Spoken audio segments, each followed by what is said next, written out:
Welcome, ladies and gentlemen, to the first episode of Midnight Launch Gaming Discussion. We are going to take a look at The Walking Dead, a rather very acclaimed game for its visual style and unique take on storytelling. Joining me is Jesse and Tim, sorry to say that wrong, wow. and myself. Wow. So, let's get I'm into fairly the offended. commentary. Well, despite for the fact that you completely fucked up my name, that was a much better intro than I could have done, so, you know. Not a problem, sir. Alright, so, what about this game really stands out to you guys? Well, immediately, I'm not going to lie, it's definitely the art style. I mean, it's not even the way it's presented. It is in the way it's presented, actually. But mostly, it just looks so two-dimensional to me. It doesn't seem three-dimensional at all. Like, the characters stand out, but the facial features don't. The art style doesn't really give a lot of room for that, but it still looks nice. Yeah, definitely. These sort of games definitely allow themselves to this very clean and yet able to be rough aesthetic look to them. It looks almost like a derivative of cell shading, almost, I'd say. Almost. Well, pretty much is, almost. Yeah. Yeah, I was gonna say. No, they definitely accomplished what they were going for, though, trying to make it look like a graphic novel. Which is really important, considering they're adapting from a source, and considering how poorly adaptations from sources oftentimes go. This is really good. Yeah.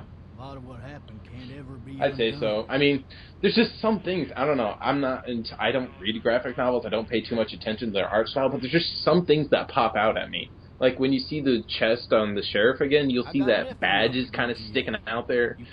I mean, it seems like it's just, that was an individual piece they modeled and put it on there. But I mean, it's fair enough that piece probably does stick out from the character and they wanted to show that. I mean, there's just small things like that for me that doesn't. Is the badge on the chest? Yeah, see, I didn't even notice that. I couldn't get over the badge on his arm. Yeah, I mean, it's just blurry. Regardless. Have the both of you played this? I've seen bits of it, yeah, and I have the first part. Okay, just episode 1. Yeah. Okay. I've seen a walkthrough of all the episodes, but I've not gotten the chance to play it. So. You've basically played it. Yeah. I know the story, and honestly, I think that's half the reason this game is played up so often is because of the story. And I mean, obviously, you're not going to play this for the mechanics or anything like that. And the art style, it's pretty enough, but it's not the reason you buy the game. Right. You play for that really engaging story that you do a good job of affecting. Now, what do you guys think about it getting Game of the Year? Well, God, that's tough. I can appreciate, like, you were talking about Journey earlier, and how we can appreciate that it isn't necessarily, exactly like, it's not a derivative sequel. But there are a lot of things that when I consider my Game of the Year, I don't just throw it to something because it does something new. I throw it to something because I appreciated and enjoyed every single second of it, barring some other little things depending on which game you're talking about. Right. But I mean, I can certainly understand why, considering how effective the story was, and apparently, just how much people cared about the characters. God, like Clementine is just make people cry from what I've heard. I might just be like soulless, but I did not feel that at all. Oof. Like everyone said that they got really emotional at the ending of this game. I did not whatsoever. Yeah. I can't help but giggle a little bit at the ragdoll physics of the driver. Coming in. Don't shoot, okay? So now we're actually getting to play the game. Yeah, Sort of. pretty much. Hello? For me, I happen to be absolutely terrible at video games, and I edited it out, but I died twice in the forest. God. Wow. So I should... Pretty much, the zombie was coming at me. I kept instinctively trying to use the right trigger to shoot the shotgun. It wasn't working. You gotta use A, and I could not wrap my, hand around using my index finger for A while simultaneously using my thumb on the right thumbstick, and I just kept missing, and I kept dying. Man, it's probably a good idea that we didn't get you to play FTL then, because you would have sucked. No offense. Oh, yeah, for our viewers, the whole 4 of you. This video was originally going to be faster than light, but there is apparently a bug with my graphics card specifically that renders that game unplayable, so you get The Walking Dead instead. Which certainly isn't a problem. Yeah, it's not too bad. So, when you look at how the dialogue works with that ticking down timer, and you have those different responses, you have that the ellipses, and you have like the ones that's just like fuck you, or it's are you safe, stuff like that. So, in how much that really affects the game going on. Do you think more games should do this? Absolutely. And it comes back to me being absolutely terrible at games, but even when I was playing Mass Effect 3, I chose the story option. Ooh. Just so that... oh, yeah? Just so that I enjoy being in control of the story as much as possible. Yeah, you see, the first playthrough I did with Mass Effect 3, I played through on Insanity the first time through. Oh god, that was a nightmare and a half. Good job. Also, Lee Everett was his character in a video game. Yeah, apparently. Good Probably. gracious. That for Re-listening sure Smash Brothers character. We're listening to dialogue. It's like, wait, you're alone. How old are you? Where are your parents? It's like, wow. Yeah, no, that's definitely not a pretense for something else. Wink, wink. So, are we going to child molestation already? No. We're 7 minutes in. Wink, episode wink. 1, 7 minutes. Yeah, that's what's up. So, The only video we ever made. so, this zombie attack happens, and the entire fight is based on you lining up that reticle with it, and kicking it or whacking it with a hammer that Clementines give you. Whatever happens. Mm-hmm. How do you feel like that? Does that sort of work considering this game? But then again, when you look at the style of it, this really isn't a game that's been made before, so maybe it does work. Holy shit. Right. I mean, they definitely, took some chances in making this game. I definitely think that it worked out for the better, though. I like the game mechanics in the way that it works, pretty much because you are supposed to be playing the story. It's an interactive movie at its core. It's not an action game, it's not a fighting game. It's just, you're playing a story. And I like how that works. This is Clementine. Huh. I would go ahead and even give this game a new kind of sub-pseudo genre, the real-time point and click, if you will. Yeah. I mean, well, if you were to define this new genre, do you think Did you just have a stroke? other games could work with it? Of course not. I don't have strokes. Well, Not that.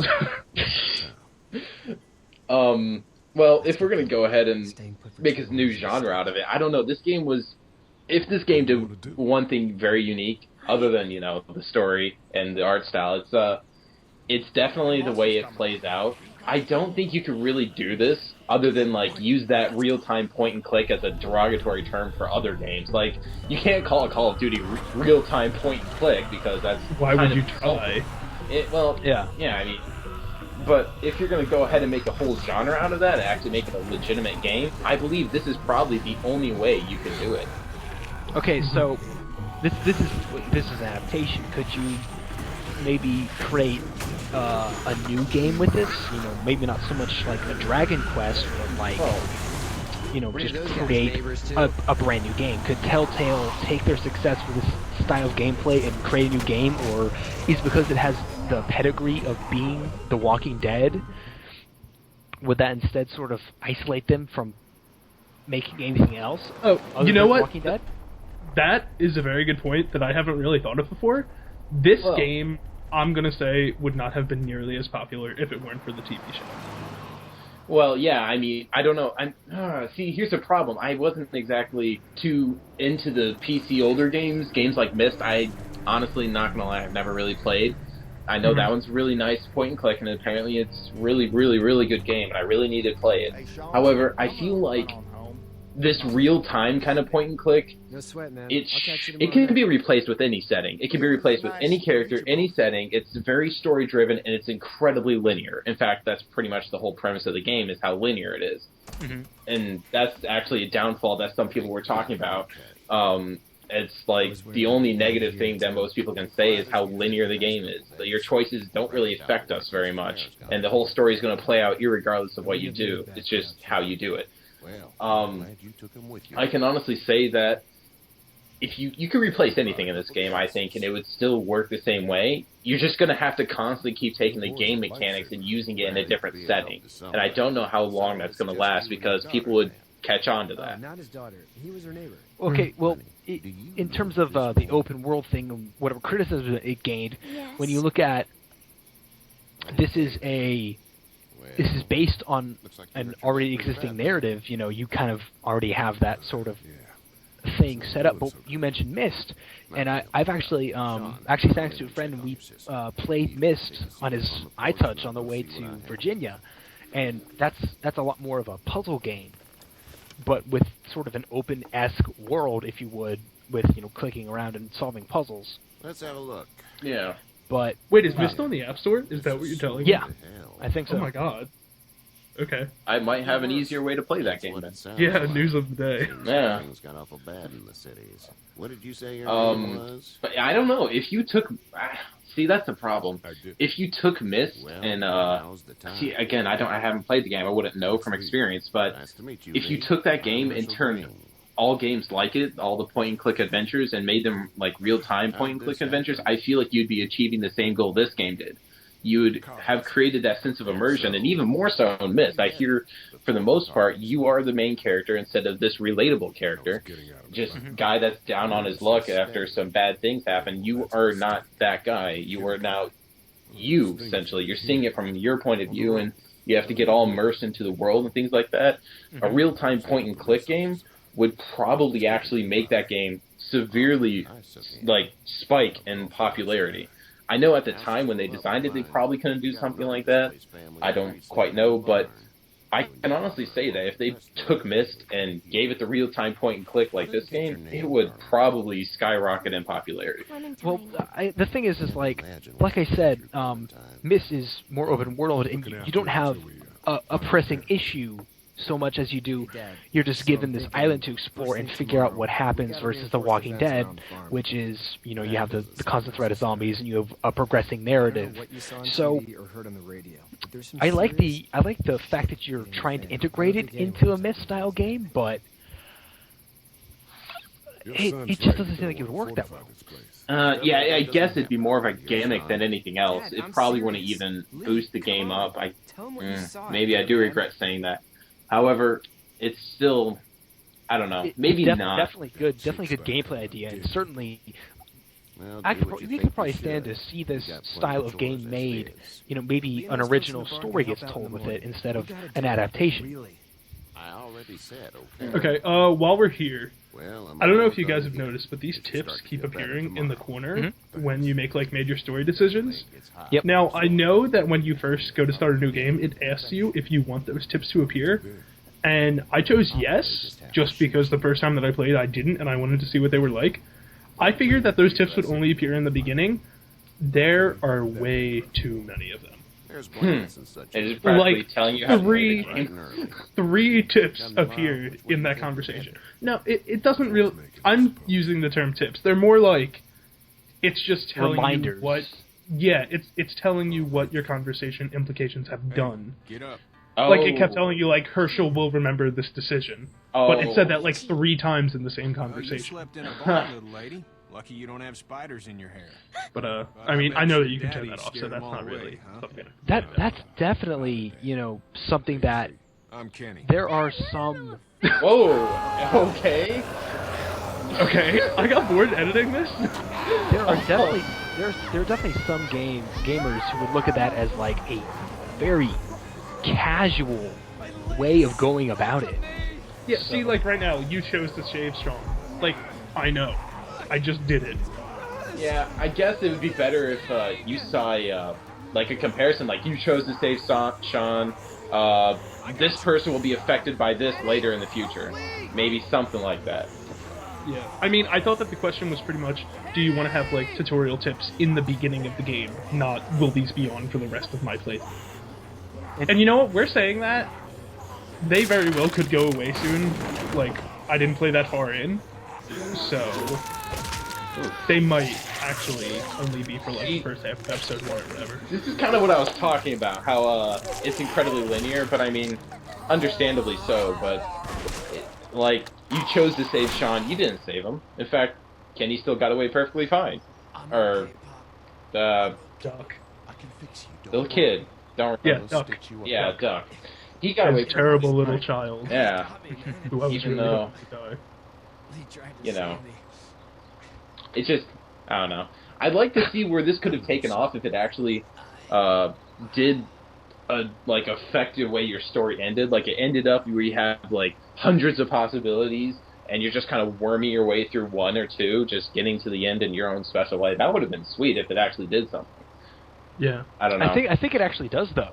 I think it is sort of a Mass Effect-esque situation where your choices and who's alive and who isn't alive affects the game later down the line. Yes, and well, yes, mainly, but I'm pretty sure that no matter who lives or dies, you always go to the same locations, and like everything like that. It's just what people say and like small minor details of what happens there changes. So it does feel like a unique experience. They kind of found a way around like just making whole new levels. Yeah, I'm pretty sure there's upwards of like 10 different endings though, depending on who lives or who dies. Yeah. So we were talking, or well, I wasn't really. You guys were talking about player characters earlier, and how you should feel attached to the character. I just want to sidebar for a second. Go ahead. People always talk about like the silent protagonist and how like well you can attach yourself to them. I never feel like I can. See, I only do because they're not using like their own unique voice. Like, oh, I can sit here and comment, and when I'm alone in my room, I can make small talk with these people. Yes, because that affects things. But no, for the most part, to me, a silent protagonist is only good if there's a reason for it.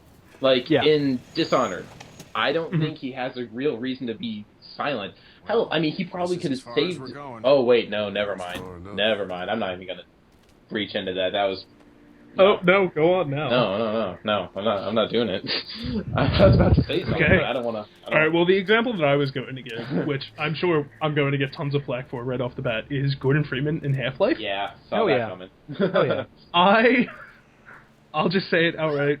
I do not enjoy the Half-Life series. I agree with you totally. Hey there. Really? Yeah. I'm alone. Run out of gas. You're not exactly alone, I think. You're the alone ones, but, well... Yeah, I don't know. It almost felt like work. Yeah. Like, I enjoyed the first level, and then after that, it was just like I was forcing myself to play because everyone said how good it was. I really wanted to get it done. But it definitely felt like work. I wasn't enjoying myself. Yeah. Well, would you look at this game, consider yourself having done work? Just pressing buttons and dealing with your character? No. Not me personally, but I could definitely see that people would. But like I said earlier, I do enjoy my games to be very story-driven, and game mechanics really aren't even that big of a deal for me. But I definitely see how other people wouldn't enjoy this game as much because of it. So, would you say that mechanically a game is completely... If a game is completely devoid of any sort of game mechanic whatsoever, it can still have an effective story? Well, that just reaches back to the whole journey thing. I'm assuming that's kind of the inverse, actually. It's the game mechanic. Does Journey have a story? Yeah, it does. It actually has I think it's just art. It's a story. It has a story. I mean, I played it... Do you know what it is? Yeah, actually, you're trying to get to a shining beacon at the end of like, on the other side of a desert. And, it doesn't really make much sense, I'm not gonna lie, but you're trying to get to the beacon, and that's your goal. That's pretty much what they say from the start. Why? I don't know. I don't have any real motivation other than to continue on with the game. But it interests me enough to keep going in the small ways. Like, you slowly get there. It's not a... hard to describe, actually, now that I'm trying to.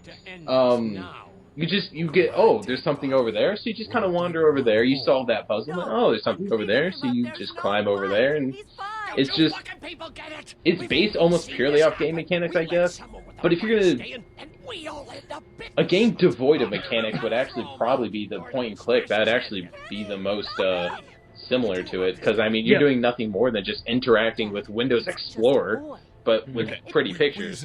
And before we continue on this topic, while this guy's on screen, I just want to say, I have never hated a video game character as much as I hate this old guy. Wow.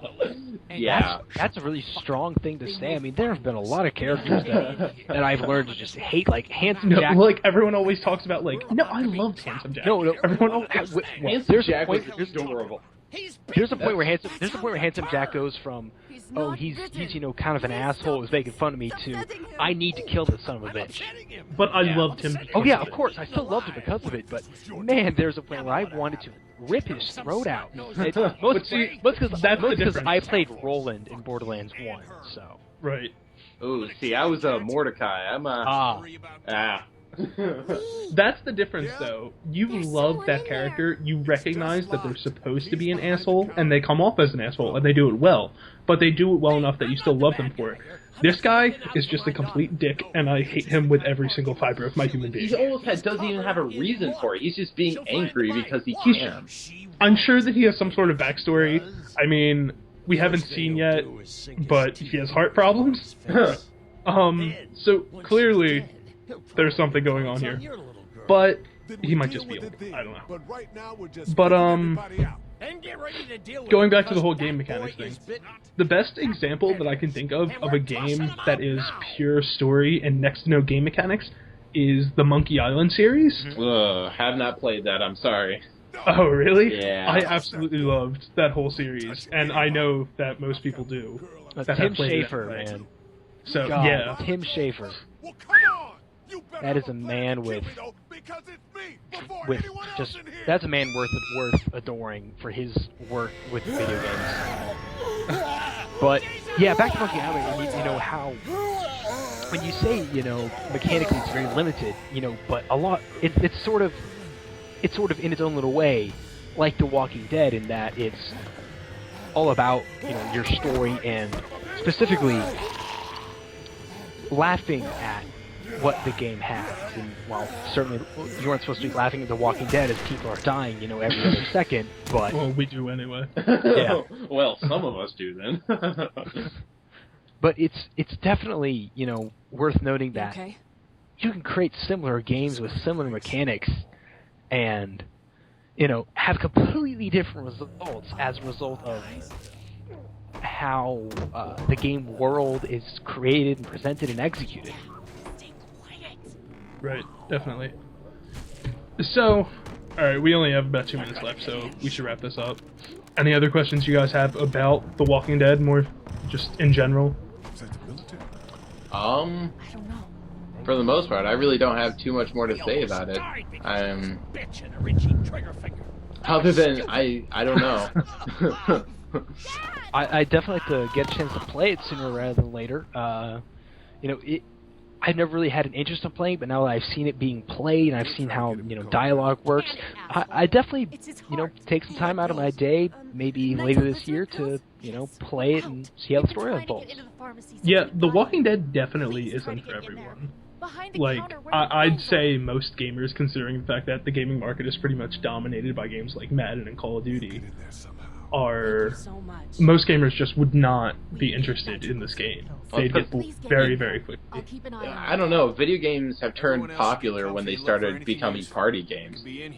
That's, I think, where it took off. And then people realized, oh, I can just hop in, play a game, hop out, and that's fine. But I mean, a game like this won't appeal to the mass market, so that's why they aren't getting made as much for the gamers that, you know, game. Because they want a game. Yeah. Very articulate way of saying that. Well, thank you. Out towards the end of Peachtree. I'll work my way towards it and then loop back, siphoning what I can. Okay. You know your way around? Well, Born and raised. Have fun, everyone, with the next 45 seconds of video game footage. Thank you very much, ladies and gentlemen, for watching this first presentation of Midnight Launch Gaming, where we discuss The Walking Dead. Coming soon will be Dead Space 3 and a whole plethora of other amazing topics, which will be brought to you by the 5 of us and maybe somebody else. Well, they don't know that there are 5 of us yet. Maybe there's 10 of us. Maybe there's 2 of us and we're just overdubbing ourselves. You never know. It's true. I'm very good at changing my voice. What's up? Okay, so yeah, Dead Space 3. Have fun with that. I need to stop tapping my desk. Sounds good.